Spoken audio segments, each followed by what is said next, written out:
Pai, do Filho e do Espírito Santo. Amém. Queridos amados cristãos ortodoxos, hoje iniciamos um grande festival para nós. Vinde todos vós, amantes das festas, e vamos juntos celebrar aquilo que é a maravilhosa festa de Santo Taumaturgo, de Miriam Lício, o maravilhoso e grande Nicolau.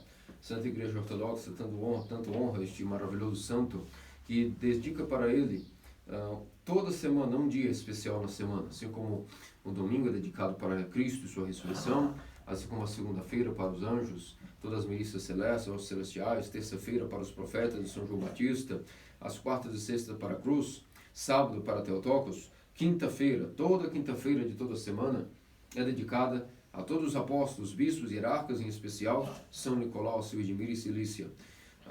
Tanto é a sua proeminência entre os santos, e nós veremos ao longo deste sermão de hoje, por que será que a Santa Igreja Ortodoxa honra de maneira tão exuberante este santo chamado São Nicolau. E hoje nós temos, portanto, o inaugurar desse período de festas, que popularmente temos como as festas de final de ano. A festa de São Nicolau vem como inaugurar para nós um combo de festas que seguirão.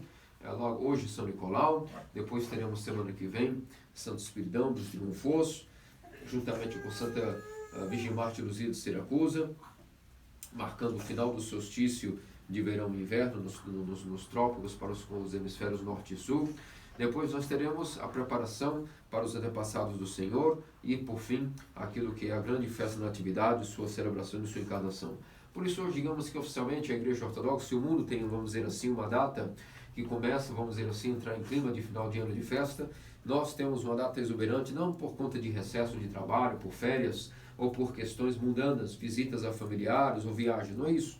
Nós temos uma sensação que estamos chegando ao fim do ano, ao nosso descanso desse período de correria, desse pequeno recesso que temos entre as últimas semanas de dezembro e as primeiras de janeiro. Temos esse festival que inaugura esse clima natalino chamado a Festa de São Nicolau.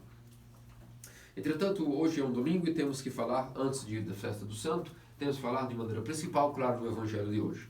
Afinal de contas, como cai no domingo, a festa de São Nicolau não tem força suficiente para absorver a festa da ressurreição do Senhor. Obviamente, nenhum santo tem essa força. E é necessário falar, portanto, sobre o Evangelho de hoje. Hoje, o Evangelho lido de acordo com São Lucas demonstrou-nos a cura da mulher encurvada. Essa mulher estava enferma, estava encurvada, estava com seu olhar voltado para baixo, sua coluna completamente prejudicada, há 18 anos. E ela havia procurado todo tipo de médicos e ninguém poderia ajudá-la. E, portanto, no ato desesperado, foi diante de Nosso Senhor. Então, muitos daqueles que estavam ali, escutando Nosso Senhor diante da sinagoga, era um dia de sábado, entre muitos que foram curados, esta mulher teve a graça de também ter a cura proveniente de Nosso Senhor. Nossos santos pais nos explicam que a cura da mulher encurvada simboliza aquilo que é a nossa natureza humana, que depois da queda de Adão, tornou-se encurvada para Deus, não podendo olhar mais para as coisas celestiais, não podemos ter mais pensamentos elevados, mas apenas pensamentos terrenos. A alma humana tornou-se tão banal, tão secularizada, baseada no apego à carne, que a alma humana tornou-se também ela toda carne, como nos explicam nossos santos padres, sempre preocupado com o que comer, com o que vestir, com nossas vaidades, com o nosso dia a dia, com assuntos terrenos, não tendo força para jamais voltar o seu olhar para Deus, devido à nossa natureza caída, que empurra-nos mais e mais devido à corrupção e à mortalidade, à doença do pecado, e empurra-nos para olhar somente as coisas de baixo, se não as terrenas, até mesmo as baixas dos demônios. E essa mulher estava enferma há 18 anos. No original em grego, na nossa versão de Septuaginta, quando lemos como o evangelista grego explicou o período de tempo, o intervalo que a mulher estava enferma, ele usou a seguinte conotação: ela estava enferma há 10 e 8 anos. Por isso traduzimos mais fácil no português, 18 anos. Mas a verdade é que no original em grego está dito que essa mulher está enferma há 10 e 8 anos. O evangelista escreveu exatamente assim, ou seja, os numerais separados, com uma forma de soma, justamente para que a interpretação dos padres viesse. O que significaria isso que o nosso evangelista Lucas quis escrever 10 e 8 anos? No grego está justamente o original oiko. Significa justamente que, primeiramente, nós estávamos enfermos após a queda de Adão em relação à compreensão dos mandamentos. O homem estava enfermo, nossa natureza já não estava encurvada, porque já não podia mais seguir aquilo que era cumprimento dos mandamentos, que é não cumprir livremente no paraíso, dotado das virtudes, no paraíso da imortalidade, pela graça de Deus. Ele era compreensivo a respeito daquilo que eram os mandamentos místicos do Senhor, onde habitando no paraíso, significava também que o paraíso habitava nele, por isso ele poderia estar apto a seguir os mandamentos. Após a queda, ele já não era mais apto de seguir todos aqueles preceitos que o Antigo Testamento muito bem havia nos ensinado, nos apresentado, a lei, a santa lei de Deus, que é mística, onde Deus mora nos seus mandamentos, e Adão, infelizmente, devido à sua conduta, à sua natureza caída, de não dona nossa natureza, estava enfermo até a encarnação de Cristo, com paixões que impossibilitam que nós sigamos os mandamentos. E essa natureza também estava encurvada, caída, doente, há 10 e 8 anos. Significa, além de não cumprir os mandamentos, nossa natureza, até a vida de Cristo, não tinha nenhuma noção a respeito da encarnação e do dogma da ressurreição de Cristo, ou seja, o 8º dia.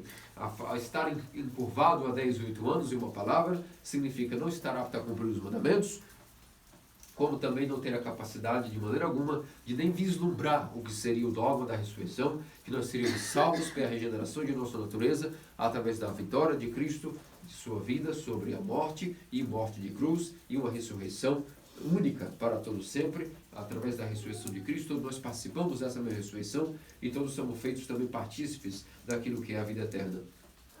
Portanto, essa é a explicação mística a respeito de por que a mulher estava enferma há 18 anos.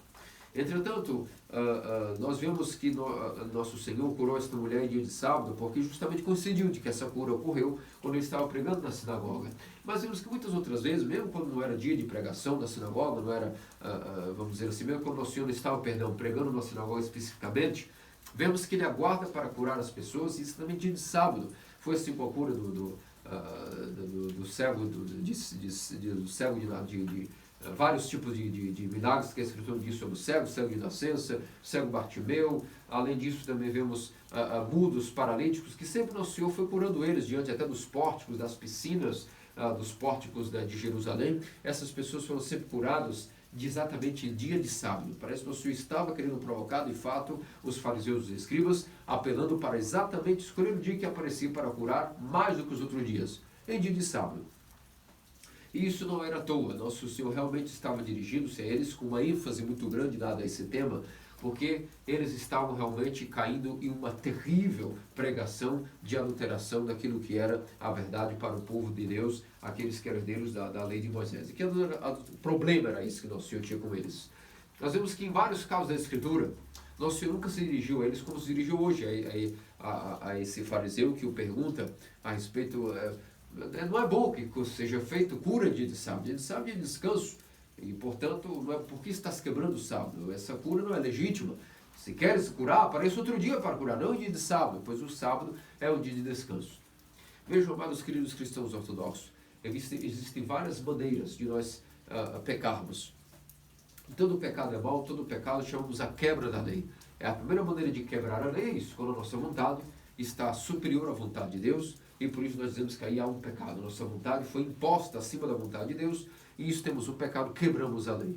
Mas existe outra maneira de quebrar a lei, que não é simplesmente um pecado em si, chama-se uma maneira muito pior, a maneira de distorcer aquilo que é o sentido da lei, para poder camuflar o pecado, fingindo que ele não existe. Isso é o que Nosso Senhor estava, portanto, muito indignado para com os fariseus, e por isso, de propósito, curava em dia de sábado, e não se dirigia a eles de maneira amável, por exemplo, até com pecadores, prostitutas, e também com cobradores de impostos, não que Nosso Senhor tivesse nenhuma parte com eles no pecado, nem aprovasse o pecado deles. Mas Nosso Senhor sempre era gentil, era misericordioso para com os pecadores, mas com os fariseus que ele tem ênfase, chamava de raça de víboras, hipócritas. E nós, quem vos ensinou dessa maneira a distorcer a lei? E por que Nosso Senhor, em relação aos fariseus, era tão incisivo? Parece que ele fazia questão de provocá-los, não tinha misericórdia para com eles. Até os deparava com uma ira, de uma maneira realmente extremamente, como poucas vezes vemos na Escritura, Nosso Senhor está tão irado, tão fora de si, para com aquilo que seria o trato com os fariseus. Isso se dá porque quando nós pecamos, o pecado é infligido somente a nós. Todos nós, quando nós pecamos, publicamente se dão conta e podem vir nos repreender. Ou seja, quebra da lei, uma hora todos vêm e podem nos repreender. Irmão, por que estás fazendo isso? Corrige a tua conduta, isso fará mal para ti. E apenas nós somos prejudicados. Agora, quando há o outro tipo de quebra da lei, chamada distorção da lei, isso não faz apenas que uma pessoa só peque, como ela estimula outras pessoas até inconscientemente a pecar, e até ela passa a perder a noção até que ponto ela foi distorcendo a lei e ela já não tem mais como voltar mais da sua consciência e fica perdida e se não tem mais noção até onde essa lei foi distorcida para que um pecado fosse camuflado. Distorcer a lei na maneira de quebrá-la através de adulterá-la significa que nós iremos como que de maneira exterior distorcer o sentido desta lei para que exteriormente pareça que não há pecado, mas interiormente estamos em morte espiritual. E foi isso que os fariseus fizeram. E qual é a distorção da lei em relação ao dia de sábado, propriamente dito? O que nós temos a ver com portanto, essa questão do sábado? A lei de Moisés dizia claramente que o dia de sábado é um dia de descanso. O dia feito para ser guardado, o dia do Senhor. O dia do Senhor, Sabaoth. E os fariseus simplesmente distorceram isso apenas como algo que era um dia para não fazer-se absolutamente nada. A interpretação correta do dia de sábado, o sabá, não era de maneira alguma que era dia de descanso, para ser um dia apenas de não fazer-se nada. Na verdade, o dia do sábado, segundo a lei de Moisés, era um dia para ser santificado. Isso significava que era um dia de descanso. Não que simplesmente era um dia de não fazer nada, mas um dia de ser santificado, especialmente mais que os outros. Não que os outros dias eram dias de carnaval, dias de pecado, e o sábado era um dia de se redimir, reconciliar-se com Deus, ser um dia santo na semana. Não é isso. É que mais que os outros dias que cumpriam os mandamentos, o sábado deveria ser santificado. E como é que se santifica um local, um tempo, um lugar, uma pessoa? Fazendo com que nesse dia, especialmente ou nesse local, se cumpra os mandamentos de maneira mais ainda vigorosa do que nos outros dias ou nos outros locais. É por isso que há um templo santo, onde ali os mandamentos são realizados em alto grau de santidade e rigor, conforme a vontade de Deus. Uma pessoa, conforme mais vai seguindo os mandamentos e a vontade de Deus, mais vai se santificando. E quanto mais ainda, e um dia separamos para dizer, esse dia, a minha profissão, irei me profissionalizar, irei me colocar como expert, e nesse dia, não fazer nada mal. Não quer dizer que iríamos fazer nada absolutamente.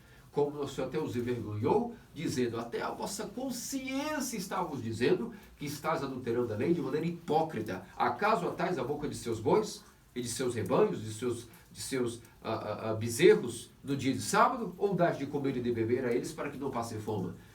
Significa que até a próxima consciência de vocês os denuncia hipócritas. Aos animais vós dás de comer e beber dia de sábado. A essas ovelhas de Israel, os oprimidos de Israel, não quereis que sejam curados dia de sábado? Hipócritas, raça de víboras. Por isso eles estavam não só pecando, como adulterando, distorcendo a lei para encobrir o pecado deles e poderem com isso aparentemente parecerem piedosos ao povo, um certo pietismo, e isso é uma grande ilusão espiritual. Nunca podemos disfarçar o nosso pietismo como um disfarce para não fazermos as obras de misericórdia desse dia. Portanto, os fariseus estavam adulterando a lei para seu próprio benefício, para desfrutarem de benefícios e beneplácitos que eles mesmos iam colocando fardos em relação ao povo, do que queriam cumprir ou não no dia de sábado, para o seu próprio bem prazer e serem bem vistos pelo povo.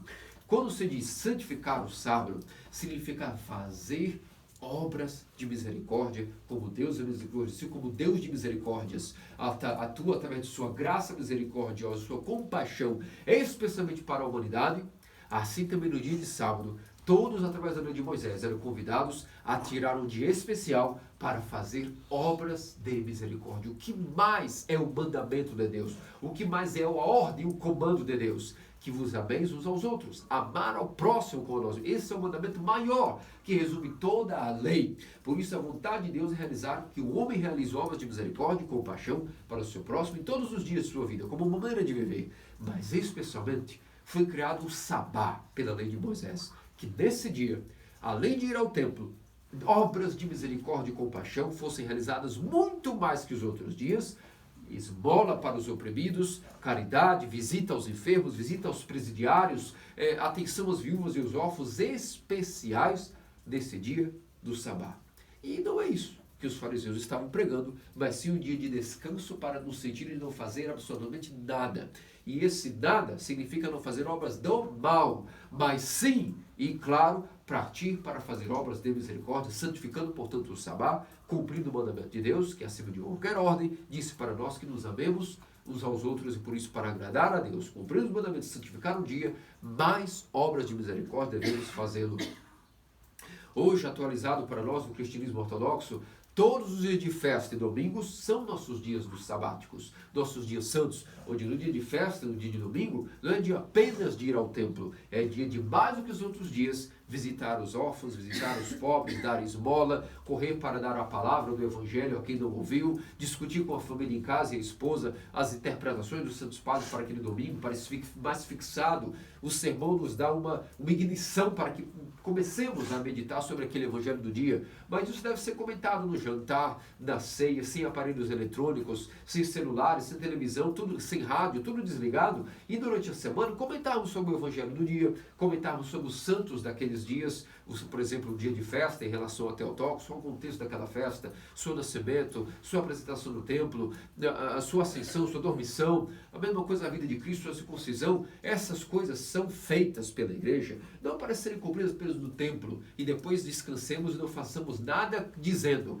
é um dia de jejum, ou é um dia de oração, não farei nada, não vou visitar ninguém, não darei carona às pessoas que precisam para chegar à igreja, porque estou prejudicado pela minha vigília que fiz ontem, ou porque simplesmente não tenho como dar o dízimo na igreja após o Pai Nosso, porque minha renda é pequena, ou porque não posso comprar velas, porque simplesmente minha renda é pequena. Você imagina se todos nós pensarmos isso, se eu for pensar isso, eu também não celebraria a liturgia, não haveria farinha para a próxima, nem vinho para a comunhão, estaremos simplesmente como alguém que pensaria, eu tenho filhos, sou casado, não celebro a liturgia, porque hoje tenho que me manter mais descansado e por isso não posso celebrar para vocês, porque ontem fui dormir até após a vigília, tendo as orações do sacerdote para se preparar para comungar, para servir, dormi 1 da manhã, levantei 5 para preparar para comungar, junto com a família, dirigi, cheguei para a proscomídia. Imagine se nós somos dizer que nós temos por um motivo santo, ou seja, preciso orar, preciso estar guardado para mim, não irei realizar obras de misericórdia. Eu vos dei aqui vários exemplos de que nós nem entramos em uma caridade direta a ir fazer misericórdia em hospitais. A própria caridade no templo já existe em vários tipos de níveis e, claro, Deus também vai nos dando oportunidades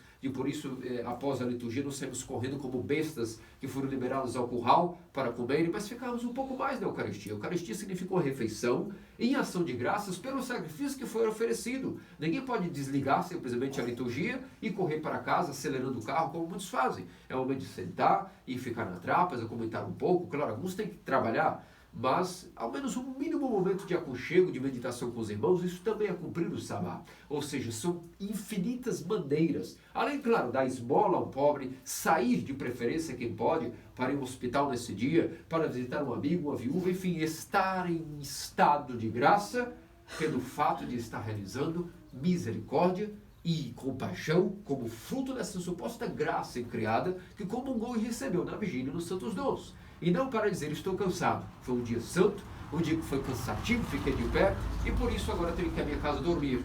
Porque afinal de contas eu não fiquei cansado na liturgia, uma liturgia longa de 3 horas, vamos nós dormir e nos fiarmos em casa como cristãos ortodoxos cansados e palermas. Isso é alguma coisa que é completamente desconectada da realidade. A nossa geração é muito fraca e tende cada vez mais a fazer isso. As pessoas rezam e estão cansadas, jejuam e não tem vida, e não tem vigor, não há testosterona, não há virilidade. Então que tipo de religião é essa que estamos fundando?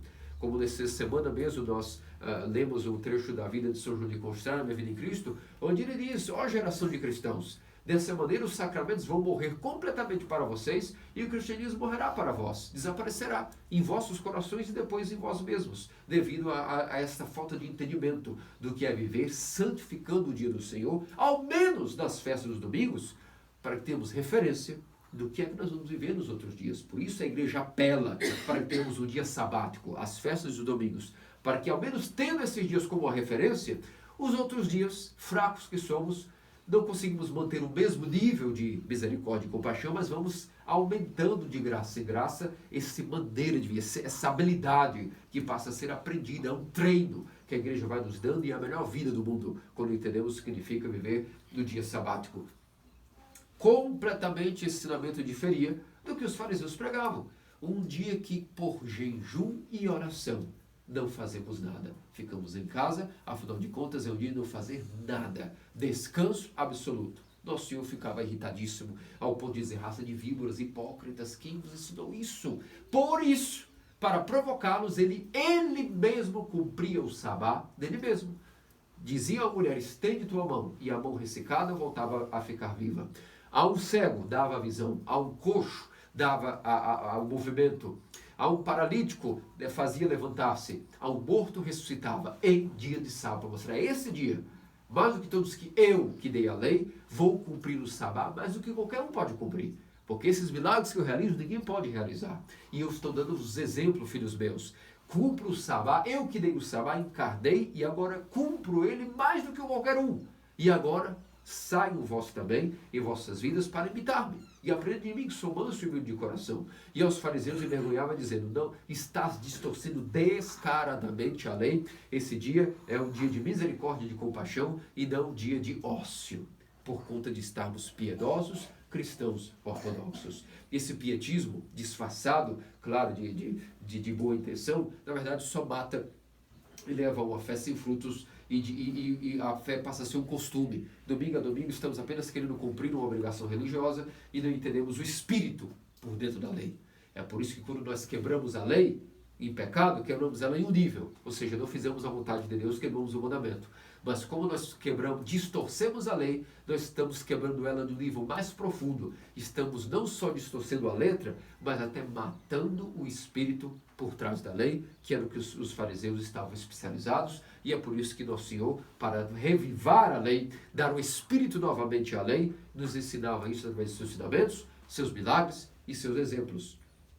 Esses ensinamentos são completamente compatíveis, não apenas no Evangelho, mas na vida de nossos santos e teóforos padres. Santo Antônio Grande, grande primeiro pai dos monges, aba do deserto, ele mesmo tinha um dos seus vários ditos, um deles era o seguinte: nossa salvação, ou seja, nossa firmeza, ou a nossa queda, nossa firmeza de combate, ou a nossa fraqueza e nossa queda, depende do nosso próximo. Significa que até ele que era um ermita, sabia muito bem, era consciente de que ele não estava isolando-se por não estar querendo contato com o próximo, mas para purificar-se, ser um ser humano melhor, para ter graça e compartilhá-la depois com aqueles que iam à montanha, perdi seus ensinamentos, suas curas, suas direções espirituais, seus discernimentos, seus exorcismos. Por isso ele foi como sacrifício buscar união com Deus, sabendo que sem união com Deus não podemos ser também nada úteis ao nosso próximo de uma maneira elementar. E como era corajoso, como era fortalecido pela graça de Deus, foi ao limite para purificar o seu coração, não para ficar aí sozinho na montanha sendo luz para as nações. Como seria luz para as nações? Parar numa montanha.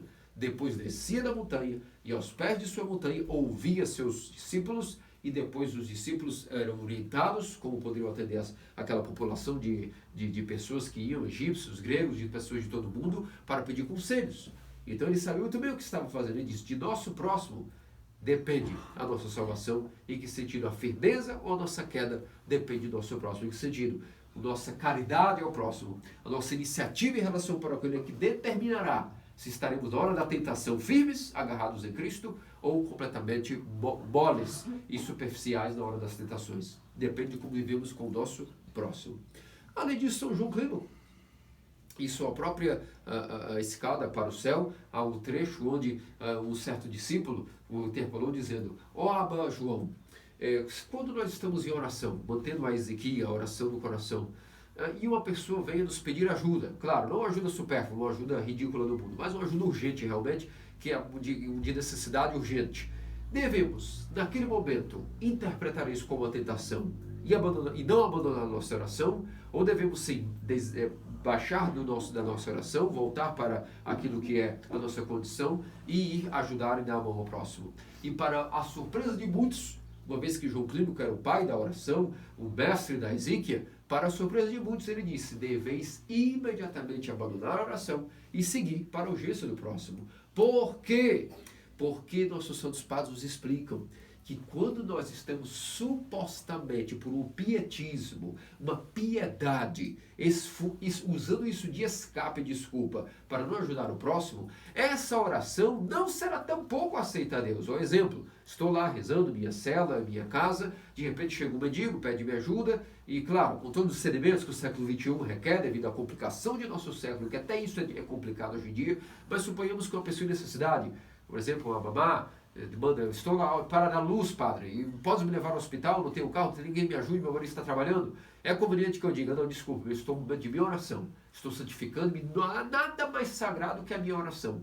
Depois que eu terminar a oração, falamos. Afinal de contas, será uma tentação ajudar o próximo.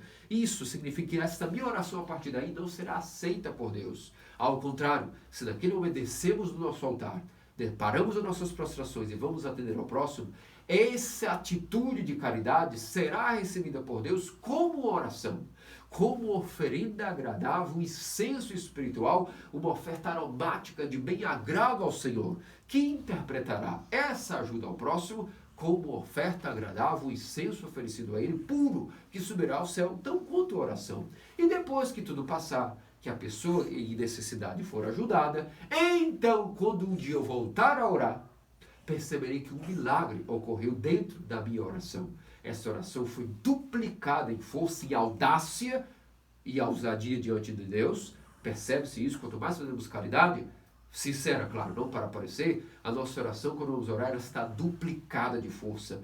Dizemos que já não é eu, há algo diferente aí que eu já nem conhecia. E é aí que nós subimos em oração. E essa oração, portanto, passa a ser duplamente mais válida a Deus. E, ao contrário, se tivesse simplesmente negligenciado isso para manter a minha piedade, o meu jejum santo, isso como sou, Deus não aceitaria a minha oração e eu teria perdido a oportunidade de ganhar mais ainda força na minha própria oração. Por isso, isso significa santificar o sábado. E nós, dias santos, especialmente, dar-nos o domingo e as festas para fazer obras de misericórdia, cada um no nível que pode. Como já disse, a igreja facilita. Quem vive numa assembleia já tem a assembleia para fazer caridade. Um traz um prato de comida, outro traz um suco, todos compartimos, compra-se velas, dá-se um pouco de dinheiro, que seja uma moeda, 1 centavo, 5 centavos, se esforça para cantar, outros para lerem, outros para gerarem filhos e oferecerem. Isso também é cumprir o sabá. Constantemente, todos os anos, oferecerem, encherem a paróquia com filhos. É uma maneira de oferecermos o que podemos aos domingos a Deus, oferecendo aqui eu e os filhos que tu me destes. Portanto, existem vários níveis que podemos dizer a respeito do que significa cumprir o sabá e qual era a malícia dos judeus. Quebravam a lei com o pecado e para esconder esse pecado e camuflar de não quererem de maneira alguma seguir esse tipo de lei profunda e espiritual, quebravam a lei no segundo sentido mais profundo, distorcendo-a, dizendo que o dia sabático cheio de regras e empecilhos só para não fazer o bem e ficarem realmente diante do povo como pessoas santas e piedosas e ensinando o povo a isso. Então a lei foi quebrada duplamente, não só pelo pecado, mas pela distorção da lei, esvaziando o espírito da lei e providenciando já um discernimento que já não era possível mais saber até onde distorceu-se isso. E, portanto, vocês sabem que, infelizmente, até hoje, é algo que até está em prática. Se algumas pessoas, até cristãos, protestantes ou católicos, que está em moda adaptarem-se a dizerem que agora vão praticar o sabá. Quando nós perguntamos o que significa isso? E nós vamos vendo que, infelizmente, regridem a essa prática cheia de regras e que, na verdade, são rituais cabalísticos, não sabendo eles, que vão garantir, portanto, prosperidade, proteção espiritual, grande proteção da família, ou seja, um esoterismo, na verdade, um tipo de superstições camufladas com o nome sabático, onde nasce aí a moda do chamado cristianismo messiânico, que está em moda e está arrebatando muitas almas, infelizmente. E na festa de hoje, comemoramos São Nicolau, temos o exemplo de uma pessoa que, mais do que qualquer uma que podemos imaginar, na prática, cumpriu o sabá, não em um dia santo apenas, mas com o modo de vida. E esta é a festa das festas, a festividade que hoje comemoramos, nosso grande confessor, São Taumaturgo Nicolau, o que o mundo popularmente secularizou como chamado Papai Noel. E uma só palavra para dizer que hoje comemoramos o dia do Papai Noel, sim, é verdade. Papai Noel tem origem justamente daquilo que é a vida de São Nicolau, onde todos os povos do Oriente e do Ocidente, e de Roma, e da Itália, Todo mundo sabia do célebre Nicolau, que viveu e cumpriu o cristianismo de uma maneira como nunca se imaginou que alguém cumpriria. Claro, depois dos exemplos da Theotokos e seu movimento interior, o Espírito Santo, de maneira especial ao longo das eras, vai colocando de maneira exterior coisas que talvez a Theotokos cumpriu secretamente, seu coração, um nível espiritual elevadíssimo. A igreja, em sua beleza de mosaico de cores e seus santos, vai mostrando sua diversidade de pessoas, de carismas, de talentos, até onde o homem pode ir para cumprir o Evangelho de Cristo. E hoje celebramos Nicolau, o patrono padroeiro dos órfãos, das viúvas, aquele que guia os viajantes e o patrono dos marinheiros, aquele que é o grande padroeiro de vários exércitos marinhos, de vários tipos de nações, aquele que é o padroeiro de infinitos mosteiros, paróquias, ermidas, onomásticos. Quantas pessoas, quantas paróquias possuem hoje, comemoram não só Nicolau, mas 1, 2, 3, 20 Nicolais em uma sua paróquia. Por isso mesmo que as paróquias desse dia param, digamos assim, ainda que seja um dia de semana, param para não trabalhar e viver esse dia, porque às vezes temos 15 Nicolais em uma paróquia, de tanto que as pessoas veneram bastante São Nicolau, e por isso é um dia que tradicionalmente é como se fosse uma grande festa, ao peso que na prática esse dia desempenha no calendário litúrgico, uma festa gloriosíssima. Nós estamos no começo da fundação da missão, não temos todos os parabéns, mas hoje vestir-se-ia toda a igreja de vermelho. Ainda que Nicolau não é um mártir de sangue, como sua vida foi todo um martírio, e ele só não teve o golpe final, digamos, Deus quis preservá-lo para a confissão de fé, mas ele sofreu torturas, foi preso, torturado, tanto quanto os mártires. Só que Deus tinha um plano maior para ele, ser apenas um confessor de fé, ou seja, martirizado em torturas e derramamento de sangue, mas não chegou a falecer em tortura. Mas podemos dizer que é como um mártir. Todo confessor de fé tem as marcas do martírio em si. Até os arqueólogos atuais que investigaram e analisaram as relíquias de São Nicolau, viram que o seu crânio possui até uma parte amassada de golpes que recebeu durante as perseguições. O seu crânio, que está guardado e suas relíquias, possui no seu maxilar até rachaduras, fraturas terríveis que levou de golpes e punhaladas de porretes e de socos que levou dos torturadores, dos arianos, na época onde ele combateu. É o patrono dos jovens dos órfãos, das viúvas, dos navegantes, dos viajantes, também de todos aqueles que são, todos os bispos do mundo, de todos os que estão confessando a fé, de todos aqueles que querem se manter na fé ortodoxa e possuem alto grau da hierarquia, são fortalecidos pela ação de São Nicolau. E enfim, eles são os nomes e codinomes que podemos dar a Nicolau. Como vimos no cânon de ontem das matinas para ele, se na cidade de Mira, tua cidade de origem, se calasse diante de tuas maravilhas, todo mundo seria obrigado a proclamar as tuas maravilhas. E isso de fato se cumpriu. Depois passou-se o tempo e Mira, no Oriente, foi infelizmente tomada pelos bárbaros. Mas o que aconteceu foi que a sua fama espalhou-se por todo o mundo. E ainda que Mira se calou por estar depois da posse dos bárbaros, após a morte de Nicolau e o acender das eras, todo mundo do Oriente ao Ocidente proclama até hoje, junto com a Igreja Ortodoxa, todo mundo celebra aquele que é a imagem, o ícone de mansidão e a regra da fé. Em uma só palavra, vemos que no seu tropário é dito ícone de mansidão.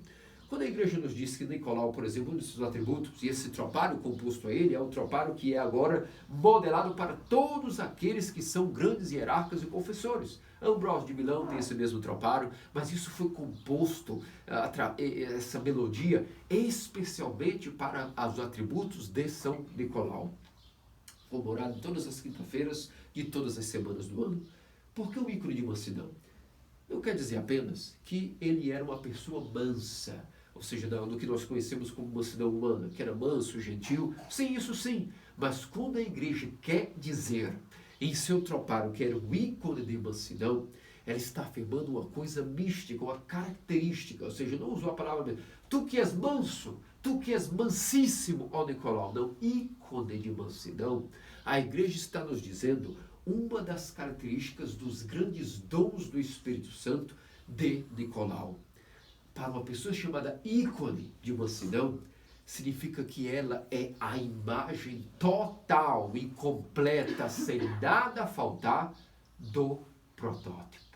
Significa que, como um alto nível de identificação espiritual, de deificação, onde nada faltou, mas tudo foi preenchido pela graça. É isso que a igreja quer dizer, que Nicolau tornou-se, em poucas palavras, o ícone de mansidão igual a um outro Cristo, sem nada ser diferente de Cristo, com exceção, claro, da sua própria divindade de Cristo, nem ninguém igual a ele em essência. Mas no nível de quando se diz, eis aí que o homem, Deus tornou-se homem, para que o homem possa tornar-se Deus, como diz Atanásio, Nicolau é dito ícone de mansidão, porque foi em tudo igual a Cristo, ao nível onde nós não podemos imaginar, e a igreja garante-nos que era um outro Cristo andando sobre a terra, sem nada diferir dele, em todos os níveis de graça e mansidão e poder que Cristo poderia ter. Esse é o nível de deificação de São Nicolau.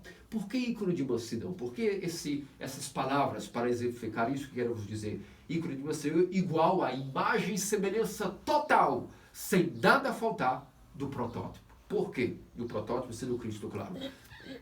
Porque ninguém aprende a mansidão através de livros, nem tampouco de pai e de mãe, nem de sofrimento, nem de circunstâncias. Quando alguém diz que é manso, no sentido de ícone de mansidão, você vê que essa pessoa já não aprendeu a mansidão de ninguém. Nem do sofrimento, mas diretamente de Cristo, que disse, vinde a mim, vós que sois cansados e fadigados, e aprendei de mim, que sou manso e humilde de coração. Não há como aprender de ninguém, nem de padres, nem de pai espiritual, nem de nada. Nós temos, claro, um guiamento de faça isso, e Cristo te fará manso e humilde. Mas dizer que alguém aprende humildade e mansidão por si mesmo, de alguém ou de alguma coisa, é impossível. Cristo mesmo, através dos modos de vida que temos com Ele, ensina-nos diretamente como ser manso e como ser humilde, segundo a sua divindade. Então, segundo a nossa noção humana do que é ser manso, que pode ser até uma coisa bastante débil. Dependendo do que nós falamos de manso, estamos falando de uma pessoa que é, na verdade, covarde. Seria essa a mansidão de Nicolau e de Cristo? Ou pode ser uma pessoa emocionalmente fraca, que sempre está sensibilizada por circunstâncias até idiotas, como o menino. O menino também pode ser manso. É essa a mansidão de Nicolau? Também não. Vinde a mim e aprendei de mim, que sou manso e humilde de coração. Significa que Nicolau aprendeu diretamente de Cristo aquilo que é, o que significa ser manso. E de fato os seus frutos mostram que era verdade. Toda a sua gentileza, compaixão, ternura, misericórdia, a sua mansidão no sentido divino, foi mostrado em todo o seu cumprimento sabático daquilo que era o seu modo de vida para com órfãos, viúvas, como o caso célebre de um pai que iria destruir a família inteira, porque chegou fome na família. Ele tinha 3 filhas, era viúvo, não sabia o que fazer, já não podia mais trabalhar. Ia oferecer a filha, contando a mais velha e a mais nova, para a prostituição, a fim de poder salvar tanto a menina, que poderia ser vendida e não morrer de fome, como ele teria menos alguma renda e poderia salvar a família.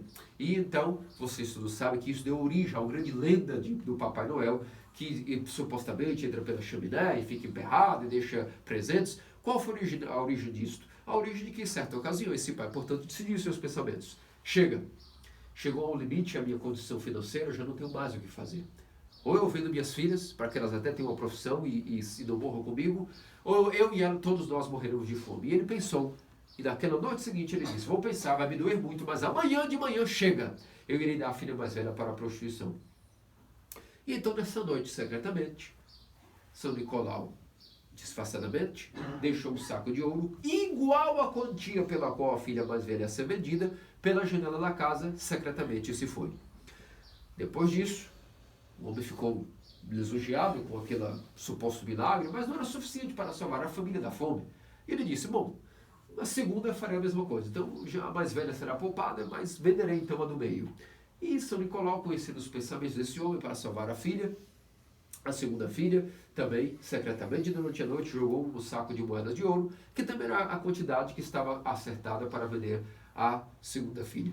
Na terceira, o homem, desta vez, já estava decidido a vender, mas ele, na verdade, na noite que decidiu vender a filha, dessa vez estava esperando durante toda a noite para ver quem é que estava fazendo aquele milagre com ele. E desta vez, quando São Nicolau aparece para jogar o saco de ouro, ele estava escondido e aparece. e disse: então és tu que salvaste a meu filho da destruição, e em lágrimas de arrependimento pediu perdão a São Nicolau por ter tido esses pensamentos malignos de vender a pureza das filhas, e a partir daí a família dele foi salva, não só da fome física, como da fome espiritual, pois todos iriam perecer em grave pecado.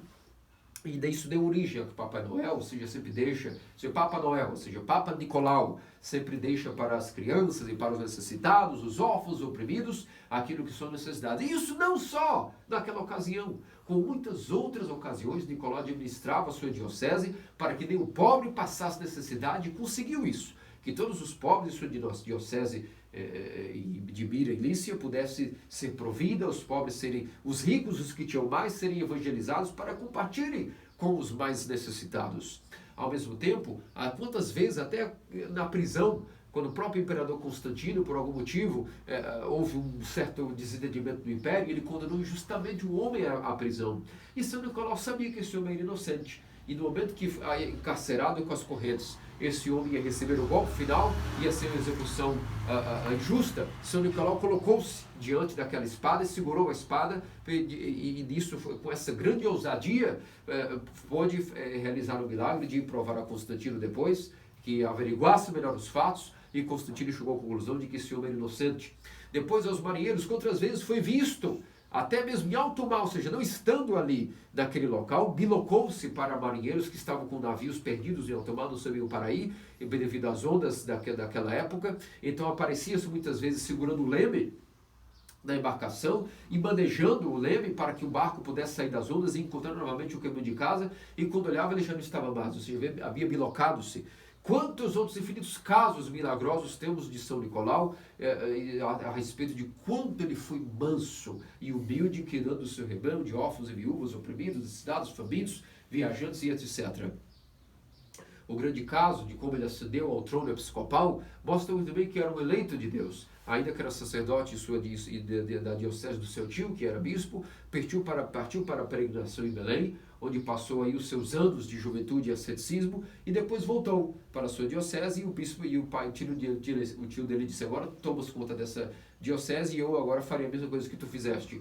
E depois disso ele cansou daquela vida de administração de pessoas, de almas, de vida pastoral, estava cansado e foi, portanto, peregrinar, sair viajar pelo mundo, e certa vez quando estava em uma certa, como mendigo, ainda que sacerdote, nem usava as suas vestes sacerdotais, nem nada, vivia como mendigo, apenas para oração e jejum, certa vez pousou pela noite nos degraus de uma catedral, e esses bispos já estavam com um problema. Havia morrido o bispo local e os bispos circunvizinhos queriam eleger o próximo bispo, e não haviam encontrado um candidato. E então tiveram uma revelação. O primeiro que entrar na igreja, quando você chegar amanhã para assinar-se, será quem deveis fazer bispo. E quando chegam, está lá Nicolau deitado como mendigo, e naquele momento eles dizem: acompanha-nos que tu tens que ir para assinar-nos com os outros, conosco. E qual é o teu nome? Eles são Nicolau, simples Nicolau, mas o que eu tenho que fazer? Tu serás bispo de agora da diocese. E naquele momento ele disse: não, por favor, de maneira alguma. Não, tens que ir porque é vontade de Deus, e você sabe, quando é revelação de Deus, nem tu mesmo podes negar, tens que aceitar. E aceitou, através da obediência, o trono episcopal, e trabalhou incansavelmente até o último dia de vida para a mansidão, para o rebanho. Entendeu que, como pastor, literalmente tinha cuidado de suas ovelhas em todos os níveis de necessidades, não só espirituais, como físicas. Assim como Cristo realizou todo tipo de milagres para com o povo judeu, assim Nicolau realizou todo tipo de milagres para satisfazer o seu rebanho em todos os tipos de necessidades, provando ser, portanto, manso, como Cristo era manso. Entretanto, quando houve a ascensão da heresia ariana, esse Nicolau manso e humilde de coração, tal como Cristo, ao mesmo tempo, o tropario de hoje, inclusive, nos diz que eis que tu és o ícone de mansidão, uma regra de fé. Quando dizemos que a pessoa é regra de fé, no caso de seu pai foi composto novamente, digo originalmente para Nicolau, regra de ortodoxia, significa que este homem, ainda que era manso como um cordeiro para matérias humanas, era uma fera e um leão, uma medida do que é ou não a ortodoxia em seu zelo pela fé. E vemos que na época de Ario, portanto, a heresia ariana cedeu e houve a convocação do primeiro concílio ecumênico, e entre os grandes 308 estava São Nicolau, Senhor de Mirilícia, foi convocado, suas marcas estavam aí das torturas que havia passado sobre os arianos, mas não havia falecido. E quando chega, ouve a Ario cantar as suas teologias, supostas teologias, e até cantos e poemas. E os outros padres do concílio, quando Ario blasfemava, distorcendo a origem e natureza eterna de nosso Senhor e Deus Salvador Jesus Cristo, os outros padres do concílio, os 317, podemos assim dizer, até tampavam os ouvidos de tantas blasfêmias, tanta agonia que dava escutar Ario cantando e salmodiando em poesias as suas blasfêmias para com a natureza, as duas naturezas inseparáveis de Cristo. E nesse momento Nicolau, entre os 17 que estavam até tampando os ouvidos, aproxima-se de Ario e com o homem manso e humilde de coração para certas questões, nesse momento, o zelo de minha casa me consome, como diz a Escritura. E ele, para calar a boca de Ario, simplesmente atuou da maneira mais simples que podia ser. Deu um tapa na cara de Ario, e essa cena eternizou-se ao longo da história ortodoxa, onde Ario teve que calar a sua boca, tentando isso uma penalidade gravíssima. Na presença de bispos, uma pessoa quando pune um irmão, seja um filho espiritual ou outro bispo, por agressão física, ele tem que ser totalmente deposto de seu cargo. Então, tiraram o homofórum de Nicolau, era dupla gravidade. Além de ter feito isso em presença de bispos, havia feito uma agressão na frente do imperador, que estava presente, então foi colocado na prisão, foi preso realmente como criminoso, por um desacato a autoridades e até mesmo desrespeito à figura do imperador, e foi colocado deposto de seu posto episcopal, tiraram dele o homofório, e ele foi colocado na prisão. Nessa mesma noite, os bispos que eram dignos disso tiveram uma visão. Viram Nicolau e à direita dele Cristo vendo entregar o seu próprio evangelho a Nicolau. E à sua esquerda dele, a mão de Deus entregando o seu manto. E esses bispos, pela manhã, disseram ao imperador Constantino a sua visão que tiveram de Nicolau. Obviamente foi mais de um bispo que teve essa mesma visão, e Nicolau foi reintegrado ao concílio como bispo, porque foi visto pela revelação do Espírito Santo que ele estava certo e que Ario estava errado. Esse foi um dos milagres que foi favorecendo para que o concílio chegasse à conclusão de que deveria de uma vez por todas derrotar Ario e calá-lo de alguma maneira, até que chegaram à definição de que Cristo Deus é homóseo, ou seja, da mesma natureza com o Pai e o Espírito. Por isso, como pode ser que da mente que nós temos humana, e especialmente a mente heterodoxa de nosso continente latino, muitas vezes se pensa como podemos reconciliar uma pessoa tão mansa para algumas coisas e tão agressiva, digamos assim, com tanto rigor, digamos assim, para outras coisas. Para a graça do Espírito Santo, isso é possível. Que uma pessoa, pelo mesmo Espírito, tenha dois comportamentos santos. Não estamos dizendo que a motivação de Nicolau aqui para dar um tapa na cara de Ario eram inflamadas paixões como a minha, por exemplo. Sou um homem dotado de ira, de raiva, de agressividade. Não, estamos falando de uma pessoa santa. Realmente Nicolau, quando teve a sua manifestação daquele zelo e rigor, não era um inflamado de suas paixões. Ou de nós, até quando estamos falando coisas de Deus, nunca sabemos quando é as nossas paixões estão falando, não é a graça de Deus. Estamos distantes de sermos santos e de termos o grau da santidade. Agora Nicolau, a mesma graça que o fez ser manso e humilde, era a mesma graça que o ardia e o agitava para, em matéria de fé, ser como a fera e o leão, para defender a santa fé ortodoxa. Por isso que o Santo Operário diz, ícone de mansidão, regra de fé, regra de ortodoxia. Se vê que a igreja ortodoxa tem e coloca uma medida, uma régua do que é ou não é ortodoxia. E por isso vemos aí que como é possível então que nos santos tanto a graça atue para deixar-nos mansos certas vezes, como também com rigor e zelo em outras. Como vos disse, é uma manifestação de paixões. Temos o exemplo de... Voltamos a nosso Senhor e Deus Salvador Jesus Cristo. Assim como Nicolau era o ícone total de Cristo, um outro Cristo na terra, vemos que Cristo, assim que também era manso, humilde e misericordioso para com todos, órfãos e viúvas, não foi aquele mesmo, esse próprio Cristo Salvador nosso, andando pela terra, que teceu um chicote e arrebentou com chutes e pontapés os mercadores que usurpavam o templo da casa de seu pai, dizendo, caiam daqui, quem vos ensinou a fazer desta casa, casa de comércio, e cumpre-se a profecia, o zelo por tua casa me consome. A mesma coisa foi com Nicolau. Se Cristo Deus, em sua santidade perfeita, teve esse momento de não paixão de ira, mas zelo e rigor pela fé, pela conduta da fé, também os santos manifestam dessa maneira essa natureza dentro deles, de quando trisca-se em assunto de fé, não se tem nada de mansidão, e sim rigor, uma maneira estrita e rigorosa, rígida, de lidar com matéria canônica, matéria de fé, matéria dogmática. E é daí que nós aprendemos que a Santa Igreja Ortodoxa tem duas mãos que atuam através dos bispos. Uma mão chamada mão esquerda, a mão da economia, a mão de carinho, a mão de mansidão, onde todas as vezes que essa chamada economia, ou seja, economia, está atuando, ou seja, a mão do carinho e da misericórdia, ela está atuando para questões humanas. Agora, quando nós estamos falando em questões de fé, nós temos a outra mão, a mão direita dos bispos, que é a mão pesada, a mão que dá tapa duro, a mão que corrige, a mão de acrivia, a mão de dureza de rigor. Esta mão é usada somente e quando para questões de fé. E toda igreja local, onde quando tenha um bispo que em sua região, em sua diocese, utiliza as duas mãos, cada uma para a sua correta função, vemos aí que o rebanho é feliz. O rebanho é unido e o rebanho prospera e a vida espiritual emerge, flui como um rio abundante. Mas toda vez que temos um bispo local, ou uma diocese, uma metrópole, ou até um patriarcado, onde seus bispos usam uma mão para coisa que não deve e outra para que não deve, vemos que há grande problema. O rebanho não é feliz, produz-se grande doença espiritual e o rebanho não cresce, é destruído e passa até a deixar de existir, voltando-se a ser uma parasinagoga, um cisma. Nós temos vários exemplos atuais que podemos dizer, e quando é que ocorrem esses problemas? Um exemplo disso é, por exemplo, a igreja dita atualmente a ortodoxia mundial. A ortodoxia mundial, titulada Igreja Mundial Ortodoxa, ela, após a queda do ecumenismo, um dos grandes problemas e características do ecumenismo é isso.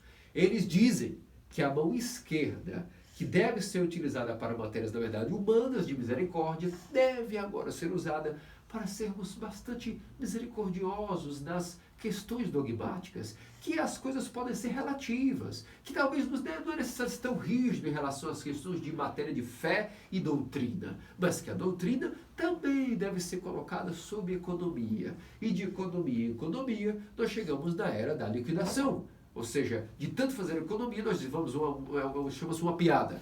Os patriarcados começaram com economia e, na verdade, colocaram seus produtos, sua doutrina, à venda por liquidação. Estão vendendo-se, na verdade, a uma usurpação da fé e da doutrina, ao ponto de que economia nada. Já chegaram ao ponto de distorcerem a doutrina, ao ponto de que já não é mais a doutrina puramente verdadeira ortodoxa. Isso se deu porque utilizaram a mão da misericórdia para a matéria canônica. Um outro exemplo que está em moda, que nós vemos que outro exemplo, dá-nos exemplo de quando a mão direita foi usada para questões humanas e isso acabou com o rebanho. Desde a década de 30, quando houve o surgimento do movimento vétero-calendarista, todas essas igrejas de velho calendário que possam me citar, todos esses sínodos vétero-calendaristas titulados, todos eles atuaram devido a um grande erro de interpretação das matérias humanas, ou seja, para manterem a fé contra o novo calendário, distorceram-se, o demônio é muito esperto e sabe como enlouquecer as pessoas, os bispos de velho calendário, mantendo-se em dureza na fé para conter a inovação do novo calendário, usaram a mão direita para também corrigir a fraqueza do caráter humano. E quando nós damos um tapa com a mão direita em fiéis, em rebanhos, em almas, nós quebramos essa alma e ela nunca mais levanta. Se eu for corrigir como pai espiritual cada um de vocês das questões humanas com a mão direita, eu quebrarei vocês. Vocês não vão nunca se arrependerem, não vão chorar os pecados, vão chegar um momento que não vão nem conseguir chegar à igreja para comungar. Isso chama-se atuar com a acrivia, a mão direita que era só para questões de fé, com almas. Isso não se faz. Isso coloca a perder as almas. A fraqueza humana, a doença e enfermidade do homem pecador, o caráter humano, a nossa doença, o nosso pecado, a nossa teimosia, deve ser corrigido com a mão do carinho. Esta mão do carinho, e às vezes essa mão do carinho será um pouco pesada também, mas tendo em vista a correção para o bem. E não realmente a agressividade, o rigor, a estritez que é usada para matérias de fé. Quando essas mãos são trocadas, nós vemos que o rebanho passa mal. O rebanho nada está bem. Você vê de cara que aquela igreja não é mais uma família. Está com problemas. E tanto para a matéria de fé, que pode ser afrouxada, e entram as heresias, entre as inovações, entre os cismas, porque está sendo, em vez de usar a mão direita para a fé, a mão esquerda. Frouxidão da fé, isso não dá bom resultado. Ao mesmo tempo, em matéria de arrependimento, em matéria de lidar com a fraqueza da natureza humana, sempre temos que dar não a mão direita, senão nós quebramos a alma. E é o que nós vimos. As igrejas de Velho Canadá, as pessoas já não comungam mais. Comungam a cada 1, 2 vezes ao ano. Porque é tanta epitimia em cima de epitimia, em cima de penitência, e todos têm que estar bem preparados. E se pecaram, por exemplo, por uso de drogas, que é algo como hoje em dia, são 7 anos sem comunhão. Então, ninguém comunga, porque a nossa geração é fraca. E sem a mão da misericórdia, a mão da oikonomia, a mão de que Cristo encarnou. A palavra que os santos padres utilizam para a encarnação do próprio Deus chama-se economia da salvação. Porque se fosse por nós seríamos todos destruídos. Ninguém merecia estar vivo pelos pecados. Mas Deus, em sua economia, se fez homem. Isso chama-se a encarnação, economia da salvação. Deus se fez homem, é uma loucura. Quem pode entender como Deus pode ter desejado fazer esse homem para a nossa salvação? Então ele foi econômico demais. Quem somos nós, como pais espirituais, para não aliviarmos as almas, mas quebrá-las com o rigor que elas não podem aguentar? Como os fariseus também faziam, como o próprio Evangelho de hoje vos mostra em relação à questão do sabá. Como Cristo diz, hipócritas, uma vez não aguentais nenhum fardo, mas imponheis dos outros fardos que não sois capazes de carregar nem com o dedo sequer. Por isso aqui está o discernimento de como o santo, como São Nicolau, em toda a igreja, em toda a sua santidade, concilia consigo mesmo tanta rigidez como a mansidão. Cada uma para aquilo que lhe é devido. Mansidão para o rebanho e suas paixões e para a questão de alma e fraqueza humana. Compaixão, misericórdia, sempre corrigir as almas com toda a compaixão e misericórdia possíveis. E a acrivia, a mão direita pesada, para defender a fé como uma fera. Qualquer pessoa que queira pôr algo a mais ou tirar algo do que a fé tem, temos que defender a fé com nossa mão direita, que é a mão pesada, a mão que defende com braço direito e braço forte aquilo que é a coisa mais preciosa para nós, que é a Santa Fé Ortodoxa. Por isso vemos que São Nicolau para nós é um ícone de mansidão. Paradoxalmente, uma regra, uma medida de ortodoxia. Em nele vemos nós tanto o amor de um bispo através de sua misericórdia, sua mão esquerda de economia, como a sua mão direita de acrivia, a mão da dureza para questões, como feras, para questões de fé, não de cura e terapia da alma humana.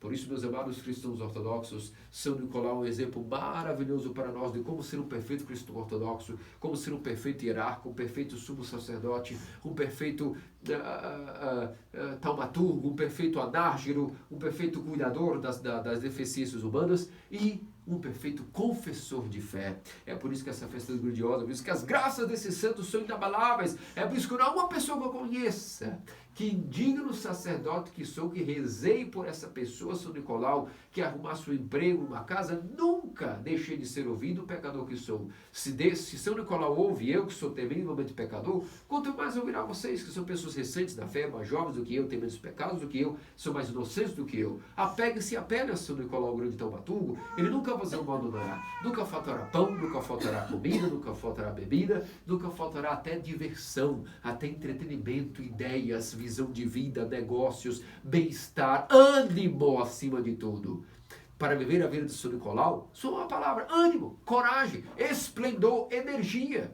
Imaginamos São Nicolau manso, mas aquele manso que é o manso doente, anêmico. Não, o manso ativo, cheio de vigor da fé.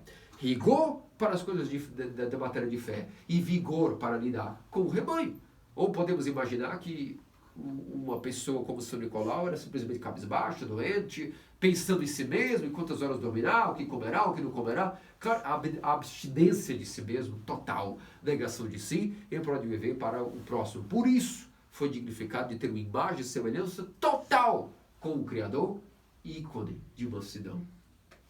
Pensamos na nossa grande hierarca Nicolau, que nos fortaleça para terminar primeiramente esse jejum da Natividade, com toda a graça de Deus, prepararmos para a festa da Natividade se aproxima, que Ele nos dê a graça de ter mais um ano celebrando com trabalho duro, mas que Nosso Senhor nos providencie, claro, o que nós precisamos através da providência, mas também nos dê fôlego, força de trabalhar, força de poder criar as nossas oportunidades. Afinal de contas, digo verdadeiramente, é o padroeiro de todos os comerciantes, todas as pessoas que fazem negócio, todos em suas lojinhas possuem uma lamparina acesa São Nicolau. E nunca deixou de entrar clientes, nunca deixou de ter fornecedores para seus negócios serem lucrativos. Sempre a coisa vai funcionando. É assim em Boston, com o nosso monastério, com as famílias gregas que ali migraram para o estado de Massachusetts. É assim na Califórnia, na Flórida. Por que não vai ser na América Latina? Temos que respirar isso também. Rezar a São Nicolau, que também não nos abandone, que a nossa fé também prospere nesse continente latino-americano em todos os níveis, para que, tendo tudo necessário para o corpo e a saúde, também possamos ter ânimo para as coisas espirituais, como nós, sacerdotes, rezamos nas orações matinais. Tendo tudo salvaguardado para meu corpo, minha necessidade, que eu possa também orar para ti com audácia e durante as orações da manhã, se lê isso o sacerdote durante as matinas. Porque se as nossas necessidades básicas, como disse o Rui de Constirar, sem um teto e sem um básico, como nós vamos também ter audácia para orar? Uma coisa vai gerando a outra e a gente não ora e também não prospera e não trabalha e não tem ânimo, e o ânimo faz com que não haja também oração, e sem oração não tem nada, porque sem oração não há absolutamente nada, nem ânimo para levantar da cama. Por isso, pensamos, São Nicolau, essas graças todas, de maneira que nós possamos, portanto, termos de uma medida a mansidão de Cristo, a economia para lidar com o próximo, o amor ao próximo, e em outra palavra, a crívia, ou seja, a força de manter a fé ortodoxa, nem que seja até o último gota de sangue, se for necessário, defendendo como mártires a Santa Fé Ortodoxa que não foi dada. Que diz nosso Senhor Deus Salvador Jesus Cristo, pela oração do Taumaturgo Nicolau, se me divinisse e nos faça dignos, pela oração de Sua Puríssima Mãe, todos os santos. Amém. Amém.